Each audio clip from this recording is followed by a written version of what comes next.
I have a funny Indigo story. You gotta hear it.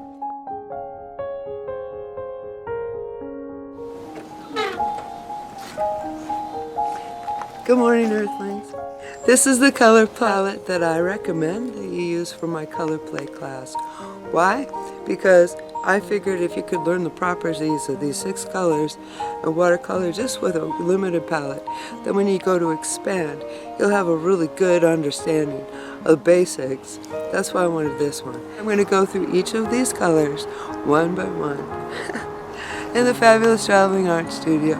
My Colorplay colors. Colorplay colors. That's right. Howard, he's going to learn how to watercolor. He'll be the watercolor guard flamingo.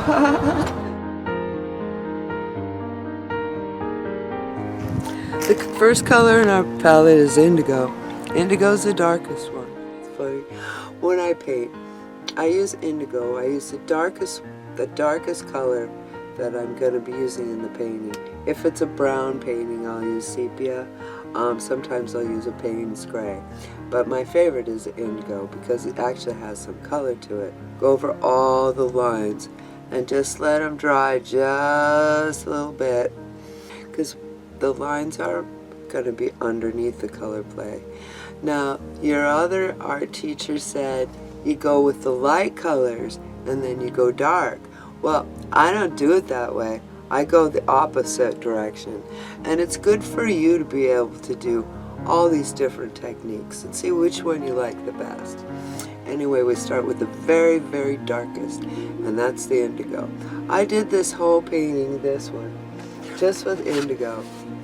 Yeah, it looks funny, but it was kind of cool. And it's not real wet, so it's going to be a lot of pigment. So there. Now that's pretty concentrated. Alright, if I was to add a little water, I could variegate this. I put in a little water here. Like that. Make it variegated. Now this is what I call Colorplay. Right in there. Alright, so you've got actually, it's a blue jean color. So you can really have, you can go like from real dark, and see a Colorplay is real nice. Indigo is a real nice Colorplay one. So, Indigo is a transparent. That means you can see the paper underneath it. Okay, so like what I said, Indigo is the darkest one on the palette. I have a funny Indigo story. You gotta hear it. I was doing dyeing of natural dyes of wool and spinning.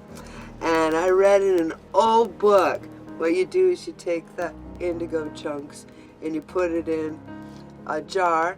The way they did it back then is that they used urine from a young boy. Well, I had a whole bunch of young boys, and I said, hey, in the morning, you pee in the jar. They had a blast with that. They all peed in the jar. Then I sealed it up and I waited 6 months. When I opened up that jar after 6 months, it smelled so bad. And I wasn't able to use it. That's my Indigo story. It's just a very nice transparent blue. It looks like this. Sometimes they call this French aquamarine. There it is. It is a lovely blue. Beautiful blue. I like quite a bit on this side. Like that. Yeah. And try to get it so you get less on this side. There we go. Anyway, it's really quite lovely. It's lovely, lovely, lovely. Yeah. Ooh. Well, I'm going to go back over to my Indigo. And this is what I'd like for you to do, is just play with it. And look what happens when you put Indigo right there. Whoa, that looks like a nice edge. Yep. So that's where the play comes in. Play with it, see what happens when you... So, whoa, there.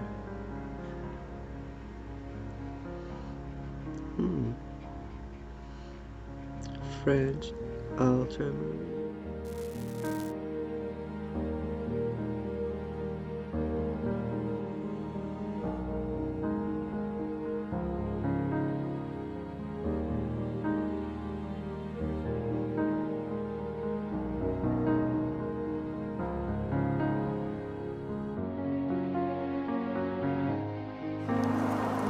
Now there's selenium blue here, and it actually is an opaque blue, and so it does different things, and it's a magic blue. It looks like this. Selenium blue, and it, to me, is an opaque, meaning that you can't see underneath it. So if you put this on top of this, you can actually cover up colors underneath it. See that? You can't see that color anymore. So you can actually use that to your advantage, because you can cover things up if you have to fix something. Alizarin Crimson is not the only red, but it's a red that I chose because it has a nice transparentness, and it's really quite a delicious color. It looks like this.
Cadmium yellow. It's a very nice yellow.